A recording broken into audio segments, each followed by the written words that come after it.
Alors bonjour, nous sommes sur l'émission Fondasca pour la radio P2M Radio. Donc aujourd'hui, nous sommes au Madras Fashion Show pour la deuxième émission. Alors, vous êtes créatrice, je vais vous laisser vous présenter déjà. D'accord. Alors je m'appelle Grace Maoukou et j'ai créé une marque qui s'appelle Grace M. Voilà. Alors Grace M, pour ceux qui veulent vous rechercher sur internet, comment ça s'écrit? Grace M, Grace, voilà, Grace, avec un accent circonflexe sur le A et un M, tout attaché. Sinon, mon Instagram, c'est plutôt Hernand MG. Et Hernand, c'est mon deuxième prénom, mais c'est Hernand H-E-R-N-A-N-D-E, MG. Voilà. Alors vous avez participé aujourd'hui, vous avez choisi de relever le défi en fait qui était imposé par Maëlys. Qu'est-ce que vous avez ressenti? Est-ce que pour vous c'est un objectif atteint? Bah, je dirais que oui maintenant. C'est un objectif atteint. En tout cas au début c'était assez difficile parce que c'était difficile, non. Je me suis dit je vais essayer. Si j'y arrive tant mieux, si j'y arrive pas au moins j'aurais essayé. Voilà. Et c'était la première participation pour vous à l'événement?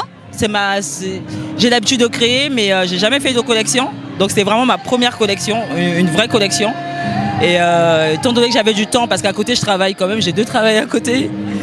Et j'avais 1 an pour pouvoir créer tout ça, je me suis dit si à la fin j'arrive, ça sera tant mieux. Sinon, il n'y aura pas de défilé. Alors vous êtes la plus jeune créatrice en fait de l'événement. Vous avez 29 ans. J'ai 29 ans, il a dit 25 ans. C'est bien 25. Ouais. Après je me suis dit tant mieux, mais non. D'accord. Et du coup, là c'est une des tenues par exemple que vous avez créée, que je choisis de présenter. Je vous laisse la présenter. C'est une robe bleue et avec du madras, mais par-dessus, tout est détachable. Voilà, c'est vraiment une robe tout simple en bas. Et à la base, c'était la mienne que j'étais censée porter. Et vu qu'on a eu 2 mannequins en moins, du coup, j'ai dû improviser. Et je me suis dit, pourquoi pas celle-ci. Et c'est une magnifique tenue. Comment vous avez eu l'inspiration sur ça? Ça me vient un peu comme ça parce que effectivement moi mon truc c'est plus dessiner, c'est plus avoir de l'imagination, dessiner, et je m'étais jamais dit que j'allais faire de la couture juste après. Après je sais que l'un ne va pas sans l'autre, un minimum, mais j'aurais jamais cru. Moi je me disais que je devais avoir des couturières et des petites mains pour faire pour moi, et moi j'aurais juste à dessiner, mais un jour ça va peut-être arriver. Et ça me vient comme ça. Je peux être inspirée par le tissu comme je peux être inspirée par tout et n'importe quoi, par un vêtement, des motifs, un paysage, franchement tout, je dirais tout. Parce qu'avec tout, on peut avoir de l'imagination avec tout. Même comment je peux dire, une expo, et surtout les couleurs, c'est des couleurs et des motifs. Ça peut être tout et n'importe quoi, vraiment. Et du coup, vous avez l'habitude de travailler avec le madras ou c'était un challenge pour vous? C'était un challenge parce que c'est ma première fois. C'est vraiment un challenge.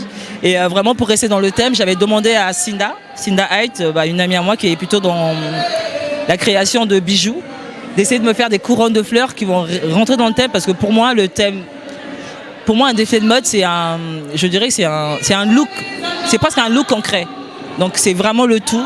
Et je lui ai dit pour rester dans le thème, c'est bien beau les tenues, mais il faudrait qu'elles aient quand même des petits accessoires pour rappeler le thème, et je lui ai demandé de me faire des petites couronnes de fleurs qui sont très beaux, franchement très très jolies, et voilà. Merci beaucoup, parce qu'on peut regarder la tenue, la magnifique couronne de fleurs effectivement, et la jupe asymétrique, c'est super. Et c'est une tenue qu'on peut imaginer porter à quel événement? Justement, moi j'ai choisi la catégorie citadine. Ça veut dire que la plupart des tenues que j'ai créées, c'est des tenues qu'on peut porter tous les jours. Vraiment tous les jours. Ça c'est une tenue, vous pouvez le mettre en soirée en l'habillant comme ça, en mettant le truc par-dessus. Mais si vous enlevez ça, ça reste, c'est une tenue toute simple, que vous pouvez mettre en boîte, que vous pouvez mettre en partant au canal Saint-Martin. Franchement, ça change. Vous pouvez faire tout.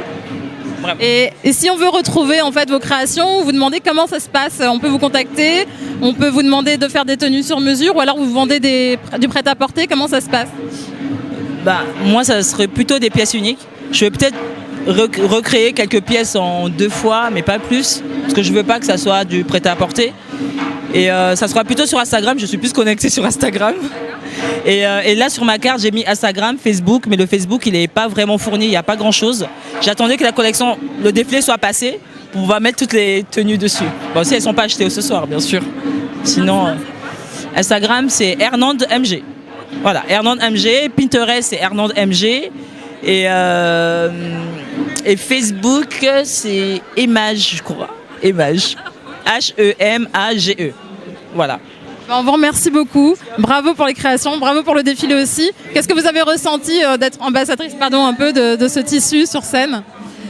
Franchement, c'était beaucoup de pression par rapport au modèle, par rapport à la soirée, mais au final ça s'est super bien passé. Je regrette pas du tout d'avoir défilé. Grace, elle a été super pendant les essayages. C'était vraiment une super belle expérience et je regrette pas du tout d'avoir participé. Voilà. On vous remercie, on vous souhaite une bonne soirée. Merci, au revoir.